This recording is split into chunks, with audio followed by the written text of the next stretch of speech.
I was born in 1927 in Free Poland, Warsaw. I am the second son of Józef Borowski and Maria Niezaleski. My father served in the 10th Infantry Regiment from 1918, and then in the Border Protection Corps, Podole Brigade, shortly after. He was a soldier through and through. My mother, in her youth, was a dedicated independence activist. It's no wonder that my older brother and I were raised in the spirit of patriotism and genuinely loved the country our parents fought so hard to protect. My brother, Antoni, was a promising sportsman as a child. He did everything he could to get me into Boy Scouts. "Otherwise, you'll die reading these books, youngster," he used to say. With the attack by Germany and Poland, my childhood ended. I was 13 at that time. Father was stationed with the Border Protection Corps in the east, so initially we weren't worried. We were much more worried when huge airplanes with black-crossed wings dropped bombs on our city. That was when the USSR sealed our fate. There was talk on the radio about a joint non-aggression pact.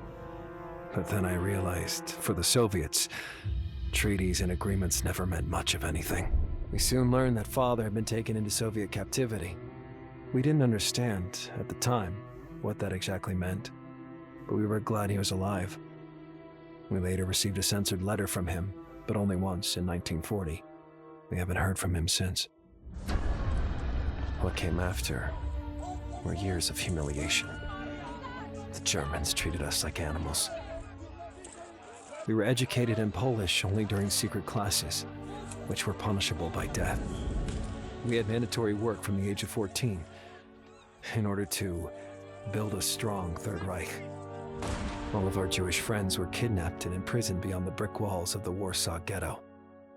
You could get yourself killed for helping them, but we still tried. They were our friends, after all. People disappeared without a trace. They were taken at night or kidnapped in raids and driven off at gunpoint. 1 in 4 of my playground friends vanished. Like many lads our age, my brother and I became active in the underground resistance.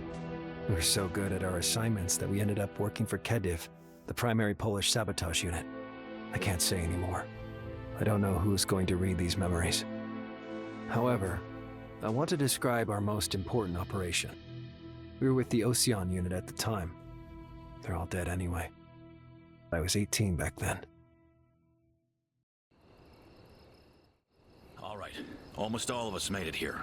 Valdek didn't, but nobody knows what happened to him. We're still doing this job, though. So, as you remember, Fritz took over this little airfield recently for military purposes.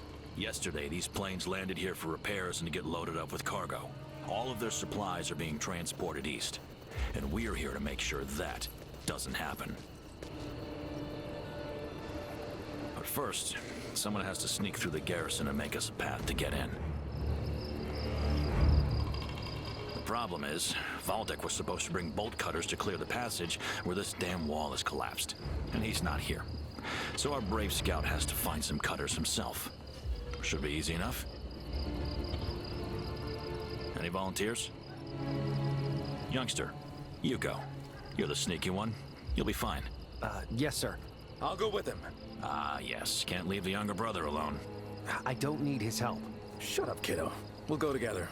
Just don't be noisy. We're gonna be waiting next to the main gate, so we'll be vulnerable. Once you cut the fence, we'll all regroup inside. All clear? Clear. Clear. Hop to it, gentlemen.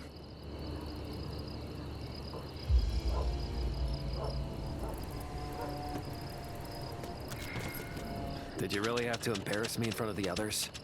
What you mean? Shut up, kiddo. Oh, jeez, sorry. Also, I can handle myself. Yeah, and it would have to be me who'd look into Mother's eyes if something happened to you.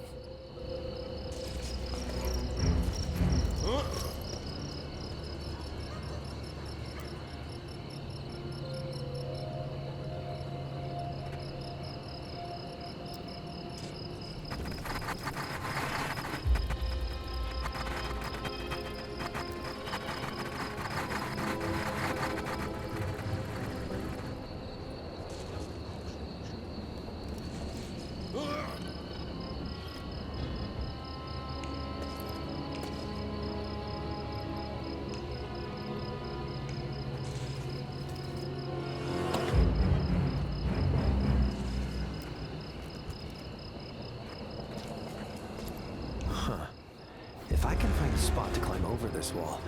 I could turn the guards' attention away from the gate. Can't leave these laborers like this. We should secure safe passage for them.